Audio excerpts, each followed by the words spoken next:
وَلَقَدْ يَسَّرْنَا الْقُرْآنَ لِلذِّكْرِ فَهَلْ مِن مُّدَّكِرٍ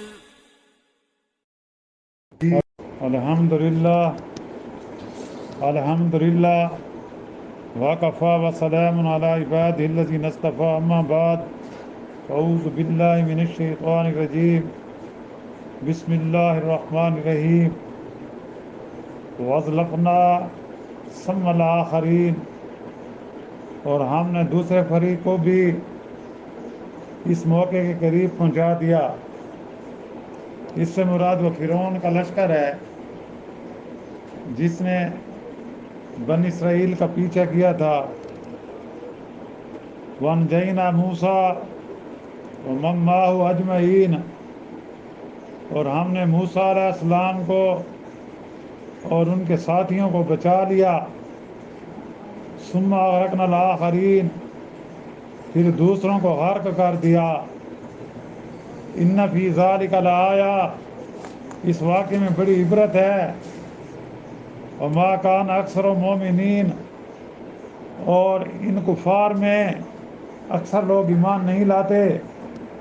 وَإِنَّ رَبَّكَ لَهُوَ الْعَزِيزُ الرَّحِيمُ، اور آپ کا رب بڑا زبردست ہے، بڑا مہربان ہے۔ سبحان ربک رب العزت عما یصفون وسلام علی المرسلین والحمد للہ رب العالمین۔ اللہم صلی علی سیدنا محمد وعلی آلہ وصحبہ وسلم۔ پارہ 19واں، سورۃ الشعراء کی آیات مبارکہ 64، 65، 66، 67 اور 68، 5 آیاتوں کی تلاوت کی گئی ہے اور ان کا ساتھ ترجمہ بھی کیا گیا ہے۔ جیسا کہ کال کے درس میں ذکر ہوا تھا، بنی اسرائیل کا کہ اللہ تعالیٰ نے وحی الہی کے ذریعے جب حضرت موسیٰ علیہ السلام کو حکم دیا کہ اپنی لاٹھی کو پانی پر ماریں اور پھر قدرت کا کرشمہ دیکھیں، چنانچہ موسیٰ علیہ السلام نے تعمیل ارشاد میں پانی پر لاٹھی ماری، بس اس وقت پانی پھٹ گیا اور بیچ میں صاف راستے نظر آنے لگے اور آس پاس پانی بطور پہاڑ کے کھڑا ہو گیا۔ سمندر میں 12 راستے نکل آئے، کیونکہ بنی اسرائیل کے 12 قبیلے تھے اور ہر قبیلے کے لیے ایک راستہ بن گیا۔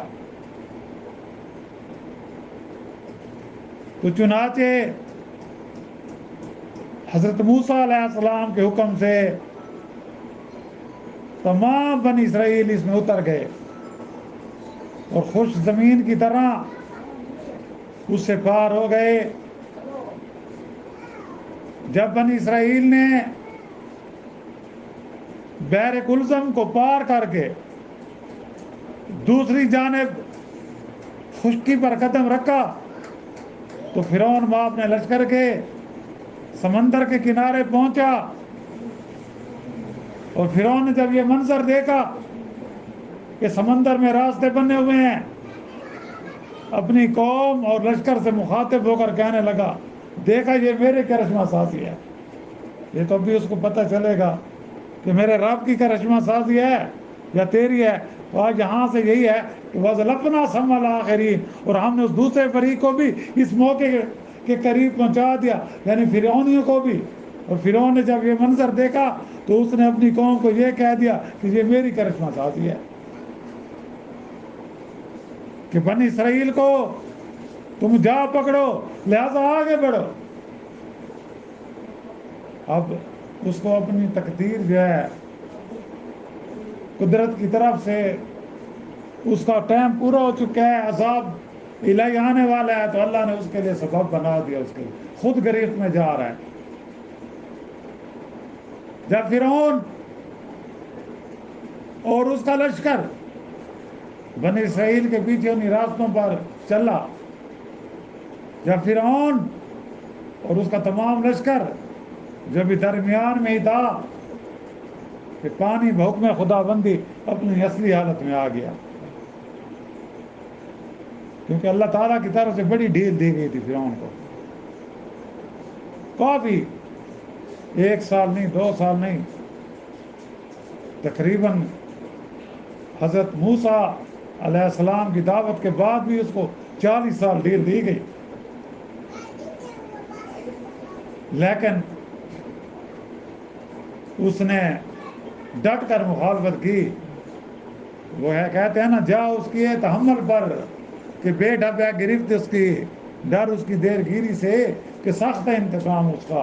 جب انسان اللہ کی پکڑ میں آتا ہے، اللہ کی گرفت میں آتا ہے، تو پھر اس کی فوج، اس کی طاقت اس کو فائدہ نہیں دیتی۔ اب اللہ نے حکم دیا پانی کو اپنی اپنی اصلی حالت میں آ جاؤ۔ اب فرعون اور اس کا تمام لشکر بحر کلزم کے درمیان ہی غرق ہو گیا۔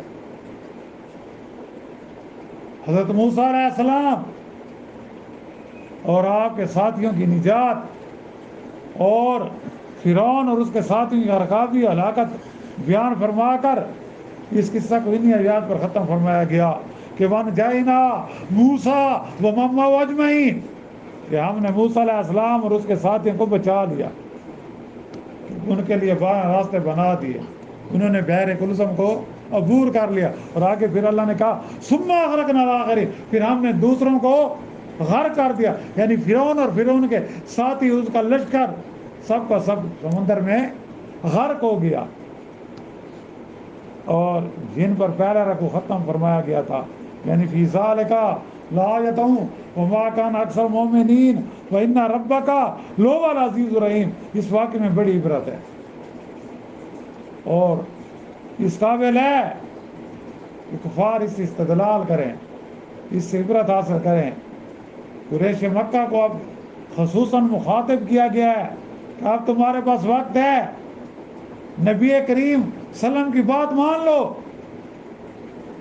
تم سے زیادہ فرعون طاقتور تھا جس نے اپنے رب ہونے کا دعویٰ کیا تھا، جب وقت اجل آیا اس کو بھی وہ اپنے آپ کو نہ اپنی قوم کو نہ بچا سکا، سمندر میں غرق ہو گیا۔ ایسا نہ ہو کہ تمہیں نبی کریم صلی اللہ علیہ وسلم کی وجہ سے اللہ کی طرف سے ڈھیل دی جا رہی ہے، ایسا نہ ہو کہ تمہارا انجام بھی ایسا ہو۔ کیوں کہ اللہ کے احکام کی نافرمانی اور اس کے رسول کی مخالفت گویا عذاب خداوندی کو دعوت دینا ہے۔ آپ کا رب بڑا زبردست ہے، اگر چاہتا ہے تو ان کی تکذیب و نافرمانی پر فوراً ہلاک کر دیتا، لیکن اللہ فوراً ہلاک نہیں کرتے، ڈھیل دیتے ہیں، مہلت دیتے ہیں، لیکن بڑے مہربان بھی ہیں اس لیے کہ وہ مہلت دیتے ہیں۔ اور اس نے اپنی رحمت عامہ سے بھی مہلت دے رکھی ہے کفار مکہ کے لیے خصوصاً، کہ اب بھی تمہارے پاس وقت ہے، تم جو ہو نبی کی بات مان لو، توحید پرست بن جاؤ، بتوں کی پوجا کرنا چھوڑ دو۔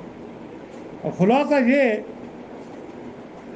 کہ اس سورت کے ابتدائی درس میں عرض کیا گیا تھا کہ اس سورت کا زمان نزول وہ وقت تھا جب مسلمانوں پر کفار مکہ کا ہجوم تھا۔ اہل اسلام کو ہر طرح کے شدائد، آلام اور مصائب اور سختیاں کفار کی برداشت کرنا پڑ رہی تھی۔ ایسی حالت میں حضرت موسیٰ علیہ السلام کے واقعات اور آپ کی قوم کے حالات بیان فرما کر ایک طرف تو اہل ایمان کو صبر اور پامردی اور استقامت کی تلقین فرمائی گئی ہے، اور مسلمانوں کو تسلی دی گئی ہے کہ یہ جو ظلم ہے اور یہ باطل، یہ ناحق طاقتیں خواہ بظاہر کیسی بھی چھائی ہوئی نظر آتی ہوں، آخرکار اللہ کی مدد سے حق کا بول بالا ہوگا، اور باطل کس طرح سرنگو ہو کر ہی رہتا ہے اس کی مثال دور حاضر میں دیکھ لو۔ انڈیا میں مسلمانوں پر طرح طرح کے ظلم کیے گئے. نماز اگر وہ پڑھنے جاتے ان کو پولیس والے لاٹھیوں سے مارتے، کشمیریوں کو ظلم ہوتا. آج اللہ نے ایک ایسا وائرس بھیج دیا، آج ان کے پنڈت لا الہ الا اللہ کے نعرے لگا رہے ہیں. آج وہ مسلمانوں سے التجا کر رہے ہیں ہاتھ جوڑ کر کہ اللہ سے دعا کرو کہ وہ اس مصیبت کو ٹال دے. آج ان کے جنازے اٹھانے والا کوئی نہیں ہے، آج ان کو جلانے والا کوئی نہیں ہے. یہ اللہ تعالیٰ اس دنیا میں بھی ہمیں دکھا رہے ہیں. یہ مقام عبرت ہے. ایک چھوٹے سا وائرس جس نے تمہاری زندگی میں تبدیلی کر دی، اور آج ہم مسلمان ہمیں مسجدوں سے دور کیا جا رہا ہے. آپ صلی اللہ علیہ وسلم نے فرمایا کہ نماز میں کندھے کے ساتھ کندھا ملا کر کھڑے ہوں تاکہ نفاق پیدا نہ ہو، شیطان کو موقع نہ ملے کہ وہ تمہارے درمیان آ کر کھڑا ہو کر نفاق پیدا کرے. اور آج ہمیں کفر نے اس وائرس سے ایسا ڈرایا ہے کہ حرمین میں بھی ہم کندھے کے ساتھ کندھا ملا کر نماز نہیں پڑھ سکتے. وہاں بھی وقفہ دیا جا رہا ہے. یہاں بھی حکومت کی طرف سے ہمیں یہ کہا جا رہا ہے، ہدایات دی جائی ہیں، ایک دوسرے کے ساتھ نماز میں بھی کچھ فاصلہ رکھو. لیکن ہم سیکھ پھر بھی نہیں رہے. سب کچھ اللہ سے ہوتا ہے. جب ہم یہ کہتے ہیں کہ سب کچھ اللہ سے ہونے کا یقین، تو پھر ہمارا ایمان تو ناپختہ ہو گیا نا. یہ ہمارا اللہ پر کیسے یقین ہے؟ اسی طرح ان آیاتوں میں نبی کریم صلی اللہ علیہ وسلم کے وقت کفار مکہ کے لیے عبرت تھی، آج ہم سب مسلمانوں کے لیے بھی عبرت ہے. آج کے جو واقعات ہیں، جو حالات ہیں، ہمیں بھی ان سے کچھ سیکھنا چاہیے. اور فرعون اور اس کی ہر دھرمی کا کیا دردناک انجام ہوا کہ وہ کیا ہوا، غرق ہو گیا.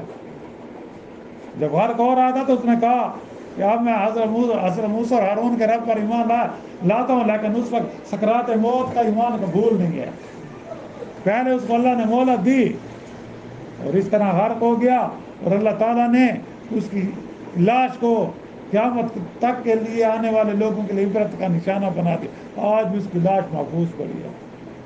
اس نے رب ہونے کا دعویٰ کیا تھا، اس کا انجام دیکھ لو کیا ہوا. اور آج دیکھو کہ آج انڈیا میں دیکھو کہ کچھ لوگ ایسے بھی ہیں جو ان بتوں کو توڑ رہے ہیں. اللہ نے دکھا دیا کہ اللہ سے سب کچھ ہے. ان بتوں سے کچھ نہیں ہوتا. یہ جو پتھر کے تم نے صنم بنائے ہوئے ہیں، ان سے کچھ نہیں ہوتا. آج کچھ لوگ ان کو توڑ بھی رہے ہیں. آج اپنے آپ کو ہندو کہنے والے ساتھ لا الہ الا اللہ کا نعرہ بھی بلند کر رہے ہیں. یہ بھی ہمارے لیے عبرت ہے. ہمیں سبق حاصل کرنا چاہیے. اور اللہ تعالیٰ ہمیں اپنی حفاظت میں رکھے. انشاءاللہ آگے جو ہے اب یہاں پر بنی اسرائیل کا جو قصہ تھا، جو واقعہ تھا، مکمل ہو گیا. اب آئندہ جو ہمارا درس ہوگا اس میں حضرت ابراہیم علیہ السلام کے واقعات کا ذکر ہوگا. اللہ تعالیٰ ہمیں قرآن مجید سمجھنے کی اور اس پر عمل کرنے کی توفیق عطا فرمائے. اور جتنے بھی مسلمان ہیں، جتنے بھی کلمہ گو ہیں، جس دنیا سے رخصت ہو گئے ہیں، اللہ تعالیٰ تمام کی مغفرت فرمائے. ان کی قبروں کو جنت کے باغیچے بنائے اور ان کی روحوں کو جنت فردوس میں اعلیٰ مقام عطا فرمائے. اور جو زندہ ہیں ہم سب مسلمانوں کا جو بھی کلمہ پڑھتا ہے سب کا خاتمہ ایمان پر فرمائے. وآخر دعوانا ان الحمد للہ رب العالمین. ربنا آتنا فی الدنیا حسنۃ وفی الآخرۃ حسنۃ وقنا عذاب النار وادخلنا الجنۃ مع الابرار. یا عزیز یا غفار یا رب العالمین. ربنا تقبل منا انک انت السمیع العلیم وتب علینا انک انت التواب الرحیم. صلی اللہ تعالیٰ علی خیر خلق محمد وآلہ وصحبہ اجمعین برحمتک یا ارحم الراحمین.